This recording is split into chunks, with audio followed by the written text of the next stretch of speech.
بسم اللہ الرحمن الرحیم۔ السلام علیکم۔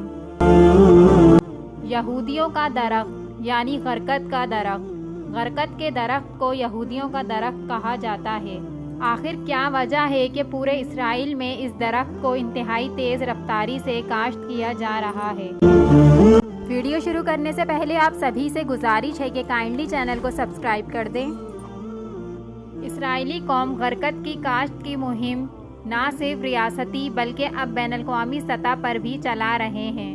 اس کے علاوہ اسرائیل نے بھارت سے بھی کہا ہے کہ وہ اپنے ملک کے تمام بنجر علاقوں پر غرقد کی کاشت کریں، جس کا تمام تر معاوضہ اسرائیل برداشت کرے گا۔ اب سوال یہ اٹھتا ہے کہ کیا تمام یہودی پاگل ہو چکے ہیں؟ نہیں، دنیا کے تمام وسائل پر قابض یہودی پاگل نہیں ہیں۔ یہ بہت ذہین قوم ہے۔ یہ اپنے مذہب سے زیادہ اسلام کی سچائی پر یقین رکھتی ہے۔ ان لوگوں نے احادیث کی تمام کتابیں پڑھ رکھی ہیں۔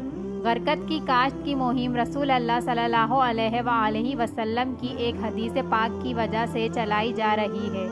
صحیح مسلم کی حدیث میں درج ہے، حضرت ابو ہریرہ رضی اللہ تعالی عنہ سے روایت ہے کہ رسول کریم صلی اللہ علیہ وآلہ وسلم نے فرمایا، قیامت تب تک قائم نہ ہوگی جب تک کہ مسلمان یہودیوں سے جنگ نہ کریں اور مسلمان انہیں قتل کر دیں، یہاں تک کہ یہودی پتھر یا درخت کے پیچھے چھپیں گے تو پتھر یا درخت کہے گا، اے مسلمان، اے عبداللہ، یہ یہودی میرے پیچھے چھپا ہے، اسے قتل کر دو، سوائے غرقد کے درخت کے، کیونکہ وہ یہودیوں کے درختوں میں سے ہے۔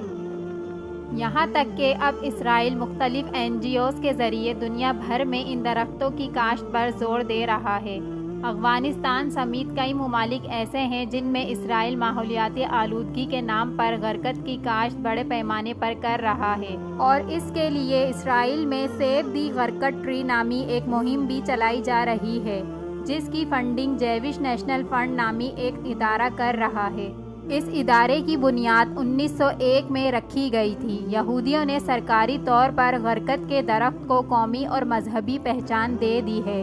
ہم مانیں یا نہ مانیں، یہودی ہمارے نبی کے فرمان کو مان کر اپنی سلطنت کو وسیع اور جان بچانے کے لیے غرقد کی آبیاری کر چکے ہیں، لیکن وہ یہ بھول چکے ہیں کہ اللہ تبارک و تعالی نے امام مہدی علیہ السلام اور سیدنا عیسیٰ علیہ السلام کی شکل ان کی تباہی کا سامان تیار کر رکھا ہے۔ اللہ پاک ہمیں فتنوں کے دور میں ایمان کی حالت میں رکھے، آمین۔ ویڈیو اچھی لگی ہو تو لائک کر کے سبسکرائب کے بٹن کو دبانا نہ بھولیے گا۔